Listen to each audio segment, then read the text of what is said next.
Good morning to all of you my student. चलिए एक बार फिर हम आप लोगों के लिए इस बार प्रश्न बैंक जो आपके गवर्नमेंट स्कूलों में प्रमोट किए गए हैं, ये जो प्रश्न बैंक है 2021-22 के कक्षा गणित का, इसके बारे में हम आपको आज सॉल्यूशन बताएंगे। यह आपके समस्त पाठों का मोस्ट प्रश्नों का संग्रह है।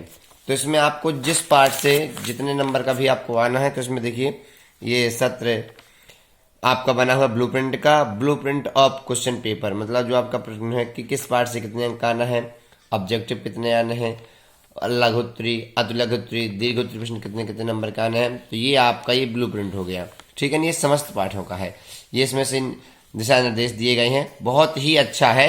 यह आपका जिन बच्चों को पता नहीं है कि आपके 21-22 में कौन से जो हैं चैप्टर, जो पार्ट हैं या प्रश्न है, या कौन से टॉपिक हैं जो कटे हैं लेकिन उनको समस्त जानकारी नहीं है उसके बारे में, तो ये देखिए 2021-22 के लिए कम किए गए पाठ्यक्रम की विषय वस्तु, ये चैप्टर नंबर 1 से क्या डिलीट हुआ है, चैप्टर नंबर 2 से क्या है, ये देखिए हर चैप्टर का विधिवत इसमें पूरा संग्रह दिया गया है। अब आगे चलते हैं, तो यहाँ से आपका पूरा उसने बताया है। तो चलिए हम इसके बारे में आपको संपूर्ण विवरण बताते हैं। इसमें क्वेश्चन कौन क्वेश्चनों को हम लगा के बता चुके हैं।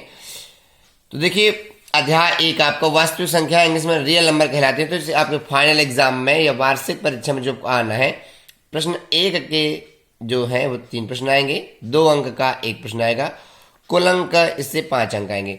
जिसमें से आपको जो ऑब्जेक्टिव है तो ये कि संख्याओं के एचसीएफ से, मतलब महत्तम समापवर्तक से पूछेगा। तो देखिए महत्तम समापवर्तक सभी विद्यार्थी जानते होंगे, तो कैसे निकालते हैं सभी को पता होगा। संख्याओं का एलसीएम, यदि संख्याओं का गुणनफल 32 हो और उनका एलसीएम 8 हो तो एचसीएफ क्या होगा। तो देखिए आपको क्या है, रिलेशन पता है कि आप जानते हो कि संख्याओं का गुणनफल, यदि आपकी संख्या ए और बी हो तो आप जानते हैं कि संख्याओं का एलसीएम ऑफ ए बी और संख्याओं का एचसीएफ, ये मतलब उनका लघुत्तम, ये सी बना हुआ है, लघुत्तम महत्तम का गुणनफल संख्याओं के गुणनफल के बराबर होता है, आपको नियम पता है। तो देखिए गुणनफल कितना दिया है, 32 दिया है। तो देखो यहाँ पे बिल्कुल तुक्का नहीं चलते हैं मैथमेटिक्स में। एलसीएम दिया है 8, रखिए एलसीएम किस स्थान पर, ये एचसीएफ निकालना है, बिल्कुल निकल जाएगा, आप सभी जानते हो एचसीएफ ऑफ ए बी। ये गुणा में संख्या है, डिवाइड में आ जाएगी इस साइड, गुणा की भाग में आ जाएगी। ये देखिए एचसीएफ ए एंड बी, ये कट सकता है, ये आपको मिलेगा जो फाइनल रिजल्ट है एचसीएफ ए बी, कितना मिला है 4। ये देखिए है ना 4 का महत्तम, मतलब महत्तम समापवर्तक कहलाता है हाईएस्ट कॉमन फैक्टर, सबसे अधिकतम उदाहरण।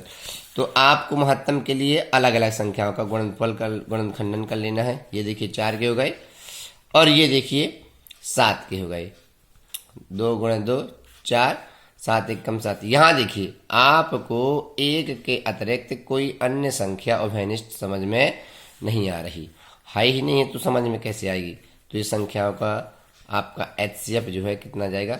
मान लीजिए इनके अलावा, 1 के अलावा कोई संख्या दोनों में होती है, 2 होता दोनों में, 7 होता, तो आपका जो महत्तम है वो कितना हो जाता है आप जानते हो, 2 हो जाता है 7। यदि 2 बार होती तो उनका आपस में गुणा हो जाता है, इतना तो समझते होंगे आप। ये देखिए किसी पूर्णांक m के लिए सम पूर्णांक निम्न स्वरूप का होता है। अब देखिए सम पूर्णांक जो है, तो सम पूर्णांक का मतलब है देखिए 2m + 3, 2m + 1, 2m और 2m + 5। तो देखिए किसी भी पूर्णांक में आपको ये मालूम होना चाहिए कि जैसे मान लीजिए कोई भी पूर्णांक हो, जैसे मान लीजिए आपका पूर्णांक क्या कह रहा है, पूर्णांक m है। अब आपको ये पता होना चाहिए किसी भी पूर्णांक में यदि हम 2 से गुणा कर दें मल्टीपल बाई 2, तो आपको जो प्राप्त होने वाली संख्या है वह हमेशा सम ही मिलेगी। क्या मिलेगी आपको, सम। किसी भी संख्या में, चाहे कोई भी संख्या हो, कोई भी पूर्णांक हो, यदि उसका गुणा 2 से कर दिया जाए तो आपको जो प्राप्त होने वाला मान है वो किसमें मिलेगा, सम में, इवन नंबर मिलेगा। जैसे मान लीजिए हम आपको उदाहरण बता दें, 1 का यदि आप 2 से मल्टी करो तो देखो 2 से करिए, 2 × 2 क्या 4, 2 दूनी 4, 3 से करिए ये कोई भी संख्या हो तो आपका ये संख्या का मान m कोई संपूर्णांक हो तो आप किस रूप का होगा 2m की। अब यहीं पे देखिए यदि हम कह दें विषम रूप का हो, ये पूर्णांक कैसा हो विषम रूप का, तो मालूम ये वाला आपका आंसर हो जाता 2m+1। मतलब किसी भी संख्या में आपकी संख्या में यदि हम एक जोड़ दें, देखो 2 में 1 जोड़ेंगे तो 3 बन जाएगी, विषम बना, ऑड नंबर बनी। 4 में +1 कर दिया जाए 5 ऑड बनी आपकी, विषम बनी। 6 में कर दिया जाए तो क्या बनी आपकी ऑड, विषम बनी ना। तो यदि आपको कहता है कि संपूर्णांक के लिए तो सिर्फ पूर्णांक में 2 से गुणा, विषम के लिए कहता है तो गुणा करके +1। यही देखिए फिर से एलसीएम एचसीएफ है तो आपको फिर लगा के देख लेना है, ठीक है ना। यदि कोई भी आपको ऑब्जेक्टिव में दिक्कत हो, नहीं बनता हो, तो फिर आप हमको बताइएगा, हम आपको सॉल्व कर दीजिए देंगे। रिक्त स्थान की पूर्ति, भाज्य बराबर आप बचपन से पढ़ते चले, भाजक गुणे भागफल प्लस शेषफल। संख्याओं का एचसीएफ देखो फिर वही पूछ रहा, सत्य सत, ये दो धनात्मक पूर्णांक ए और बी दिए रहने पर ऐसी अद्वितीय संख्या क्यू और आर विद्यमान है कि बी क्यू प्लस आर, ये आपका यूक्लिड नियम है, बी ए बराबर बी क्यू प्लस आर, जहां आर शेषफल है, बी आपका भाजक है। तो आर आपको याद रहे शेषफल जो है हमेशा 0 से बड़ा हो या उसके बराबर। देखिए यहाँ पर 2 चिन्ह लगे हैं, ये बड़ा का है और ये बराबर का, लेकिन हमेशा भाजक से शेषफल को छोटा होना चाहिए। ये तो ये कैसा है, सत्य है।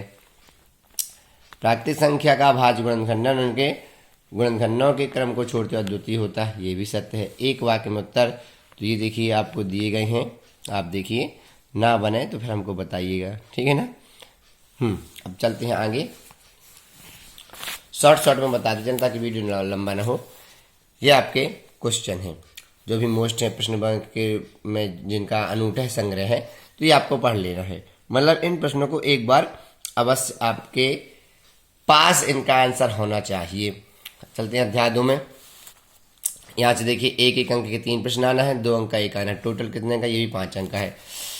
ये यहाँ देखिए आपका ऐसे हमने आपको बताया वीडियो में कैसे कहाँ से ऑप्शन आना है कि बहुपद दिया रहेगा ax² bx प्लस c के शून्य कौन है, अल्फा बीटा, अल्फा इंटू मतलब शून्यकों का गुणनफल, शून्यकों का गुणनफल जानते हो ना, c/a। देखो ये a/c भी दिया है, -c/a दिया है, a/-c दिया है, तो ये आपको गुणनफल और योगफल बनना चाहिए। देखो यहाँ पे गुणनफल पूछ रहा है और यह नीचे क्या पूछ रहा है, वो योगफल। तो योगफल क्या होता है, देखो b/a प्लस का है, b/c है, ये b/a माइनस का है, तो आप जानते हो ना -b/a माइनस लगा है यहाँ पे, तो आपका ये सॉल्यूशन हो जाएगा, ठीक है ना। रेखीय बहुपद का शून्यक, अब देखो शून्यक, अब बहुत से बच्चे कहते हैं कैसे निकालते हैं, जैसे आप गुणनखंड कर, जैसे आपके पास ये बहुपद है ax + b, ठीक है ना। अब आप शून्यक के लिए आप रेखीय बहुपद को 0 के बराबर करते हो। अब बस ये प्लस वाला मान उससे जाएगा तो माइनस का, x का मान निकालना है तो -b/a, ये शून्यक है आपका। ये क्लियर हुआ ना, ये उस योगफल वाला है, ये शून्यक है। मान लीजिए कभी कभी भ्रमित करने के लिए बच्चों को ऐसे सिखाया जाता है, कभी कभी वो दे देता है कि ax - b का शून्यक, ये। अब बच्चे जल्दबाजी में क्या करते हैं, समझ लेते हैं कि वही जैसे है तो -b/a लगा के चले, जबकि उनको ये पता होना चाहिए कि हम पक्षांतर लगाने -b का तो काय का हो जाएगा प्लस का, तो क्या बन जाएगा b/a बन जाएगा। तो इसके लिए b/a और इसके लिए -b/a, इन बातों का आपको बहुत ही ध्यान रखना होगा। यहाँ देखिए शून्यक होंगे, गुणनखंड कर लोगे आप तो ये रूट वाला आ जाएगा आपका मान, शून्यक पहले इसके गुणनखंडन करोगे फिर निकाल लोगे।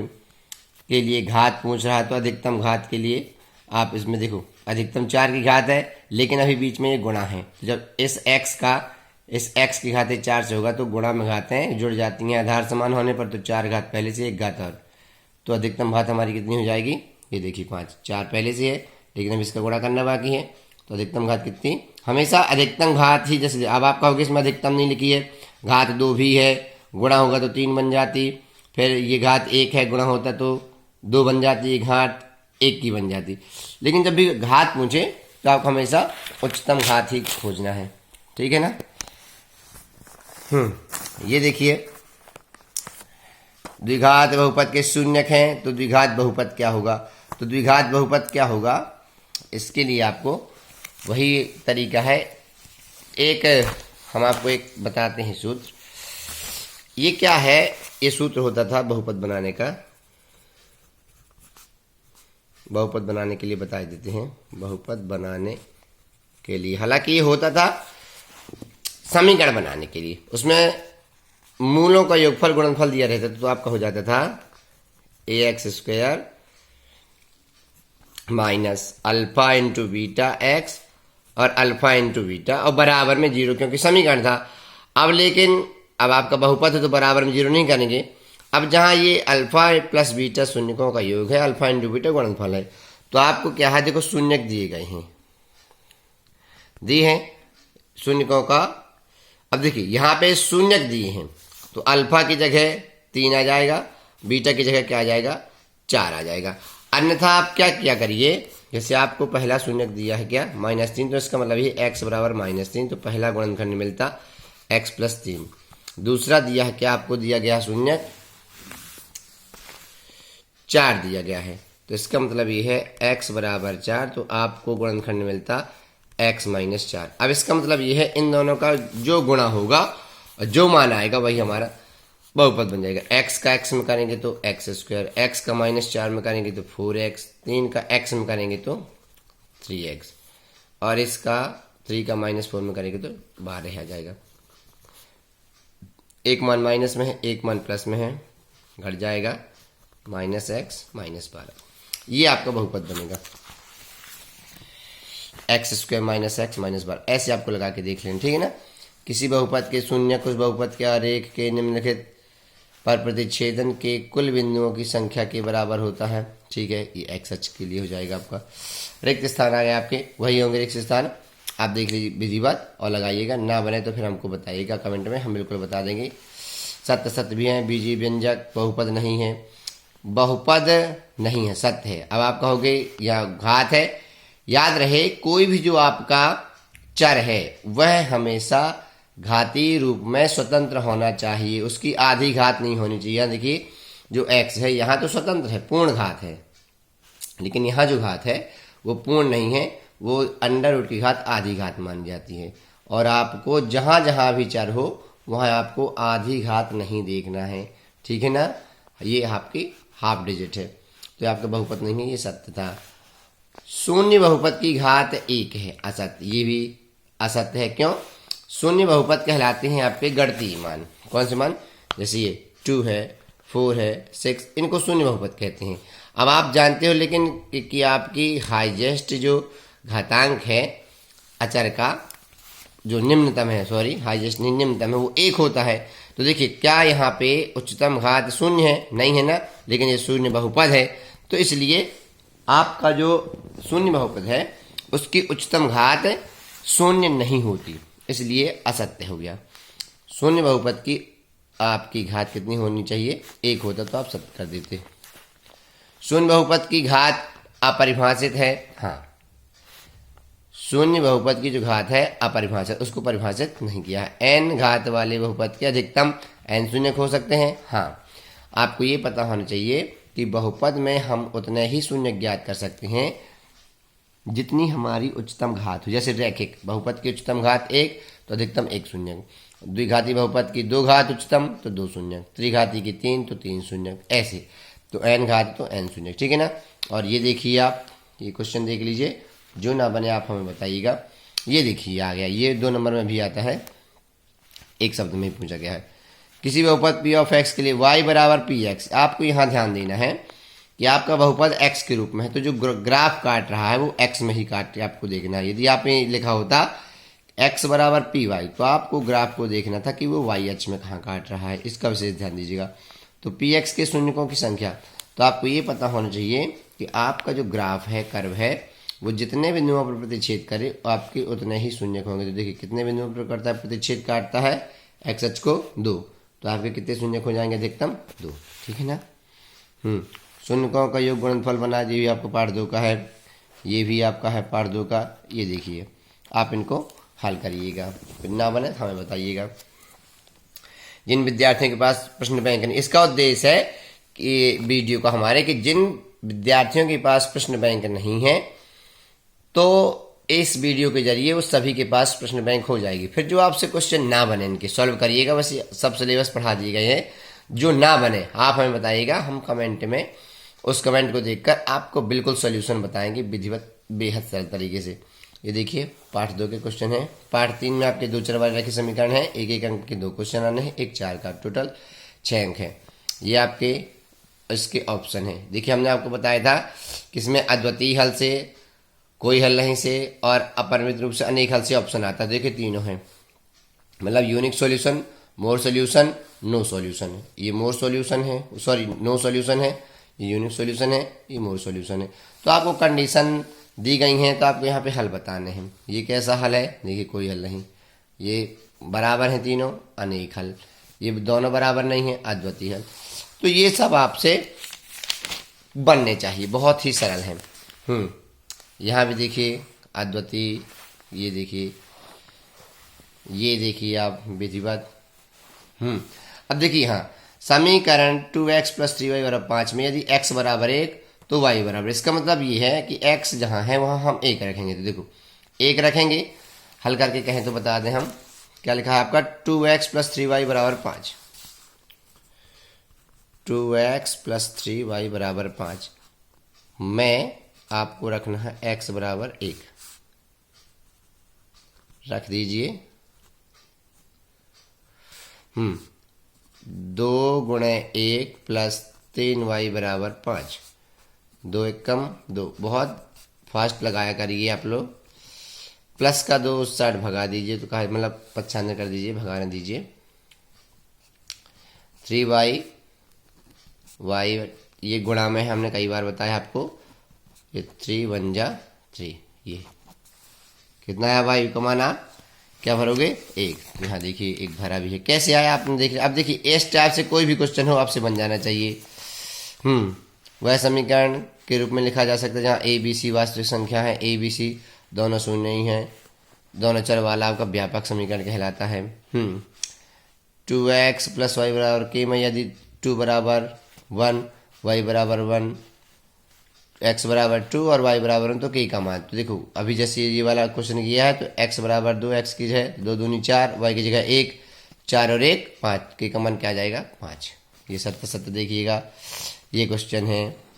ये देखिए एक वाक्य में ये क्वेश्चन है, प्रतिस्थापन विधि से हमने प्रतिस्थापन मेथड डाली है, और ये उसके कुछ अंक के क्वेश्चन है आपके वहाँ सही वाले क्वेश्चन।